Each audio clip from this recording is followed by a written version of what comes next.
శాసనసభ చరిత్రలో ఈరోజు ఒక చీకటి రోజు. కాంగ్రెస్ పార్టీ ఈరోజు పట్టపగలు ప్రజాస్వామ్యం యొక్క గొంతు కోసింది. ఈరోజు కాంగ్రెస్ పార్టీ శాసనసభ బయట ప్రశ్నిస్తే కేసులు, అక్రమ అరెస్టులు, శాసనసభలో ప్రజల పక్షాన ప్రశ్నిస్తే గొంతు నొక్కడము, సస్పెన్షన్లు. ఇది ప్రజాపాలన, ఇది కాంగ్రెస్ మార్కు ప్రజాపాలన. ఇలా జగదీష్ రెడ్డి గారు ఏమడిగారు? ఈ ప్రభుత్వ వైఫల్యాలను ఎత్తి చూపారు. గవర్నర్ గారి ప్రసంగంలో తప్పులను ఎత్తి చూపే ప్రయత్నం చేశారు.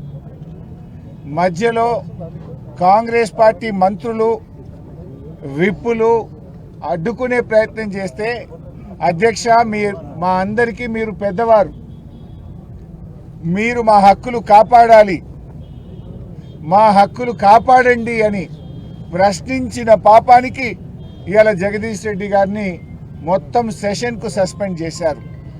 అంటే శాసనసభ అనేటువంటిది ఇవాళ ఉన్నది ఎందుకు? ప్రతిపక్షం ప్రశ్నించడానికే ఉంటుంది, ప్రభుత్వ తప్పిదాలను ఎత్తి చూపడానికే ఉంటుంది, ప్రజల కష్టాలను శాసనసభ ద్వారా ప్రభుత్వం దృష్టికి తీసుకుపోయి పరిష్కరించడానికే ప్రతిపక్షం ఉంటుంది. ఇవాళ జగదీష్ రెడ్డి గారు ప్రశ్నిస్తుంటే తట్టుకోలేక ఉద్దేశపూర్వకంగా ఒక పథకం ప్రకారంగా జగదీష్ రెడ్డి గారిని సస్పెండ్ చేశారు. మాట్లాడితే దళిత స్పీకర్ అని చెప్పి ఇవాళ ఒక రకంగా ఆయన స్థాయిని, ఆయన గౌరవాన్ని తగ్గించే విధంగా కాంగ్రెస్ పార్టీ ప్రయత్నం చేసింది.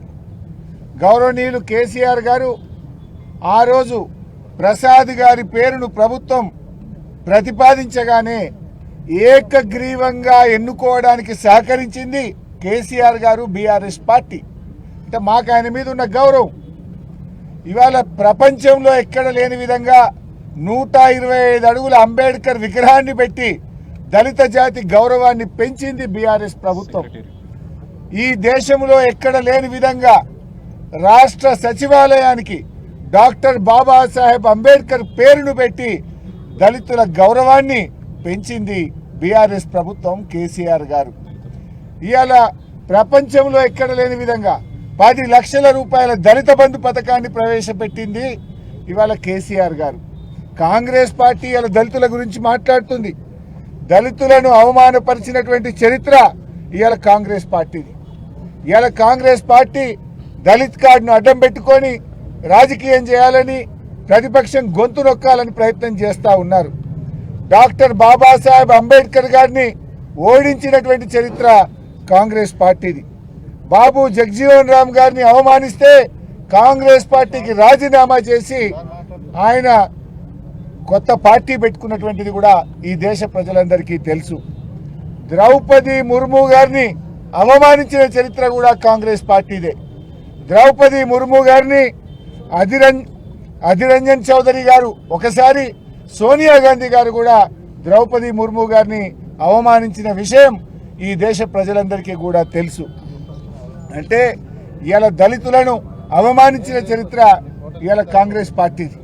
కానీ ఈరోజు శాసనసభలో మేము చాలా స్పష్టంగా బీఆర్ఎస్ పార్టీ నుంచి 15 మంది ఎమ్మెల్యేలు స్పీకర్ ఛాంబర్కి వెళ్ళి అక్కడున్న శాసనసభ వ్యవహారాల మంత్రి శ్రీధర్ బాబు గారికి, స్పీకర్ గారికి చాలా స్పష్టంగా చెప్పాం. గౌరవ సభ్యులు జగదీష్ రెడ్డి గారు మాట్లాడిన దాంట్లో ఏమాత్రం తప్పు లేదు. ఒకవేళ మీరు తప్పుందని భావిస్తే అన్ని పార్టీల ఫ్లోర్ లీడర్లను పిలవండి, వీడియో పెట్టి మాకు చూపించండి అని మేము అడిగాం. ఒకవేళ తప్పుంటే మేము క్షమాపణ చెప్పడానికి, బేషరతుగా వ్యాఖ్యలు ఉపసంహరించుకోవడానికి మేము సిద్ధంగా ఉన్నాము అని కూడా స్పష్టంగా చెప్పాం. ఎందుకు చెప్పాం? మేము సభ జరగాలి. రాష్ట్రంలో రైతులు కష్టాల్లో ఉన్నారు, పంటలు ఎండిపోతా ఉన్నాయి, రైతులు ఆత్మహత్యలు చేసుకుంటున్నారు, విద్యార్థులు ఫీజు రియంబర్స్మెంట్ రాక ఇబ్బంది పడుతున్నారు, ఉద్యోగులు పెన్షన్దారులు ఇబ్బంది పడుతూ ఉన్నారు, అన్ని వర్గాల ప్రజలు కష్టాల్లో ఉన్నారు. ప్రజా సమస్యలపై చర్చ జరగాలని మేమే ఒక అడుగు ముందుకు వేసి చాలా స్పష్టంగా చెప్పాం. నిజానికి జగదీష్ రెడ్డి గారి వ్యాఖ్యల్లో తప్పే లేదు. ఆయన ఎక్కడ కూడా అన్పార్లమెంటరీ లాంగ్వేజ్ ఉపయోగించలేదు. అయినా కూడా పెద్ద మనసుతో సభ జరగాలి, ప్రజా సమస్యల మీద చర్చ జరగాలి, శాసనసభలో మరి అన్ని విషయాలు కూడా ప్రస్తావించాలనే ఉద్దేశంతో మేము స్పీకర్ గారిని, ఎల్ఏ మినిస్టర్ గారిని కలిసి చెప్పాం. మరి చెప్పినప్పుడు మాకు అవకాశం ఇవ్వాలి కదా. నిజంగా ఉరిదీసేటప్పుడు కూడా నీ చివరి కోరిక ఏందని అడుగుతారు. మేము ముందే పోయి చెప్పడమే కాదు, మీడియాకు కూడా వెళ్ళి మా మాజీ శాసనసభ వ్యవహారాల మంత్రి ప్రశాంత్ రెడ్డి గారు చెప్పారు, మేము స్పీకర్ను, ఎల్ఏ మినిస్టర్ను కలిసాము, మేము క్షమాపణ చెప్తాం, వెనక్కి తీసుకుంటాం, ఎందుకంటే ప్రజా సమస్యల కోసం తప్పు చేయకపోయినా చెప్తామని కూడా స్పష్టంగా చెప్పాం. మీడియాకు చెప్పాం, ఎల్ఏ మినిస్టర్కి చెప్పాం, స్పీకర్ గారికి చెప్పాం. అంటే దీన్ని బట్టి ఏమర్థమవుతుంది? పథకం ప్రకారంగా ముందే మీరందరూ కూడా అనుకొని బీఆర్ఎస్ పార్టీకి అవకాశం ఇవ్వకుండా, జగదీష్ రెడ్డి గారికి అవకాశం ఇవ్వకుండా, ఒక కుట్రతో బీఆర్ఎస్ గొంతు నొక్కాలని, బీఆర్ఎస్ ప్రశ్నిస్తే, బీఆర్ఎస్ సభలో ఉంటే వాళ్ళ తప్పిదాలన్నీ బయటకు వస్తాయని ఉద్దేశపూర్వకంగా ఇవాళ జగదీష్ రెడ్డి గారిని సస్పెండ్ చేశారు. ఇవాళ ఆ సభలో వారు ఒక విషయాన్ని ప్రస్తావించారు. కౌలన్ షెట్గర్ పుస్తకంని తీసి సభలో మాట్లాడారు. వాళ్ళు చేసిన ఆరోపణ ఏంది? ఏకవచనం వాడారు అన్నారు. నిజానికి మా జగదీష్ అన్న ఏకవచనం వాడలే, మీ అన్నాడు తప్ప నువ్వు అనలే, నీ అనలే, మీ అన్నారు. మీరు మీకే కాదు, ఈ సభ అందరికీ ఆయన పెద్ద మనిషి, స్పీకరు, సభ అందరికీ పెద్దవాడు, అందరి గురించి మాట్లాడాలని చెప్పే ప్రయత్నం చేశారు తప్ప ఏకవచనం వాడనే లేదు. బట్ అయినా కూడా కౌలన్ షెట్గర్ పుస్తకంలో చాలా స్పష్టంగా చెప్పింది ఏంటంటే, there is no specific rule in the constitution or కౌలన్ షెట్గర్ that bans the word you. అంటే ఏకవచనం వాడని కాన్స్టిట్యూషన్ లో కానీ, కౌలన్ షెట్గర్ ఏదైతే మనం పార్లమెంట్లో, శాసనసభల్లో ప్రామాణికంగా తీసుకునే పుస్తకంలో ఎక్కడ కూడా ఆ పదాన్ని బ్యాన్ చేయలేదు అని చాలా స్పష్టంగా చెప్పారు. మేము ఏకవచనం వాడనే లేదు. ఒకవేళ మీరు ఆరోపిస్తున్నట్టు వాడినా దాని ప్రకారంగా కూడా అది కరెక్ట్ కాదు అని చెప్పి చాలా స్పష్టంగా ఇందులో చెప్పబడ్డది. అంటే ఇవాళ మీరు ప్రతిపక్షం యొక్క హక్కులు కాలరాసే విధంగా మీరు ప్రయత్నం చేస్తున్నారు. అంటే ప్రశ్నించడమే తప్పు. బయట ప్రశ్నిస్తే కేసులు, అరెస్టులు, శాసనసభలో ప్రశ్నిస్తే గొంతు నొక్కుడు, సస్పెన్షన్లు. ఇదేనా మీ ప్రజాపాలన? రాహుల్ గాంధీ గారు మీరు చెప్పే రాజ్యాంగ పరిరక్షణ ఇదేనా? నేను రాహుల్ గాంధీ గారిని అడుగుతా ఉన్నా. ఈ రాష్ట్రానికి ఇన్ఛార్జిగా వచ్చిన మీనాక్షి నటరాజన్ గారు ఏమన్నారు? ప్రశ్నించడం, ధర్నాలు చేయడం, నిరసించడం ఇది ప్రజాస్వామ్య హక్కు అన్నారు. ఇవాళ మేము అడిగింది, మా జగదీశన్ ఏమడిగిండు?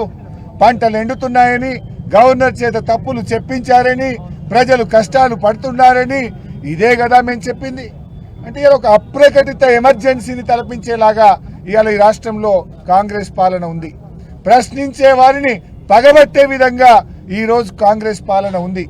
ఈ ప్రభుత్వం ఏకపక్షంగా వ్యవహరిస్తూ ప్రతిపక్షాల యొక్క హక్కులు కాలరాస్తుంది, ప్రతిపక్షం యొక్క గొంతు నొక్కే ప్రయత్నం చేస్తూ ఉంది. ఇదంతా డైరెక్షన్ అంతా రేవంత్ రెడ్డి, యాక్షన్ అంతా శ్రీధర్ బాబు. చాలా స్పష్టంగా కనబడ్డది. పావు గంట కోసం సభను వాయిదా వేసి ఢిల్లీలో ఉన్న రేవంత్ రెడ్డితో మాట్లాడి ఆయన ఆదేశాల మేరకు ఇవాళ జగదీష్ రెడ్డి గారిని సస్పెండ్ చేసేటువంటి ప్రయత్నం చేశారు. నేను అడుగుతా ఉన్నా, ఇదెక్కడి పద్ధతి? ఇవాళ మీరు అంబేద్కర్ దగ్గర పోయి నిరసన చెప్పుదామంటే దానికి కూడా తాళం వేసి పెట్టిండ్రు. ఇక మీకేదో దళితుల మీద గౌరవం ఉందని నటిస్తున్నారు. ప్రపంచంలో ఎక్కడ లేని విధంగా కేసీఆర్ గారు ఇంత పెద్ద విగ్రహం కట్టిస్తే ఆ అంబేద్కర్ కు నివాళులు అర్పించడానికి, ఆ అంబేద్కర్ కు దగ్గరికి వచ్చి చూడడానికి వచ్చే వాళ్ళకు చూడకుండా అంబేద్కర్ ను ఇవాళ బందీ చేసే ప్రయత్నం చేసిండ్రు. రేవంత్ రెడ్డి గారు కనీసం ఇంత పెద్ద అంబేద్కర్ విగ్రహం కట్టే ఒక్కనాడు వచ్చి మీరు పూలదండేసినారా? ఇంకా మీరు దళిత జాతి మీద గౌరవం ఉన్నట్టు, మీకేదో ప్రేమ ఉన్నట్టు దాన్ని అడ్డం పెట్టుకొని ఇవాళ మా జగదీష్ రెడ్డి గారిని సస్పెండ్ చేసే ప్రయత్నం చేసినారు. ఇవాళ అదేవిధంగా ఉత్తమ్ కుమార్ రెడ్డి గారు కానీ సభలో మాట్లాడిన కాంగ్రెస్ పార్టీ సభ్యులు పూర్తిగా సభను తప్పుదో పట్టించే ప్రయత్నం చేశారు. సభా సాంప్రదాయాలను తుంగలో దొక్కారు. సభలో ఎప్పుడైనా ఇలాంటి పరిస్థితి వస్తే ఫ్లోర్ లీడర్స్ అభిప్రాయం తీసుకుంటారు, స్పీకర్ ఛాంబర్కి పిలిచి మాట్లాడతారు. ఆ సభ్యుడికి అవకాశం ఇవ్వాలని కూడా రూల్స్ బుక్ చెప్తుంది.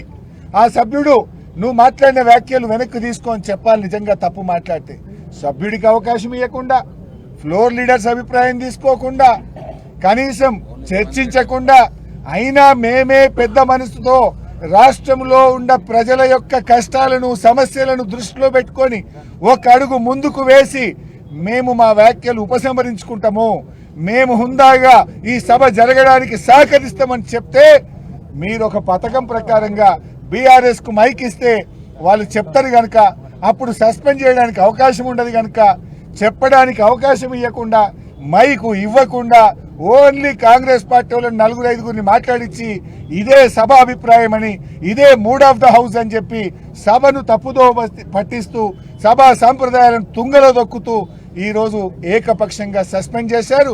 ఇది ప్రజాస్వామ్యంలో చీకటి రోజు, శాసనసభ చరిత్రలో ఇట్స్ ఎ బ్లాక్ డే. దీన్ని తీవ్రంగా మేము ఖండిస్తూ నిరసిస్తున్నాం.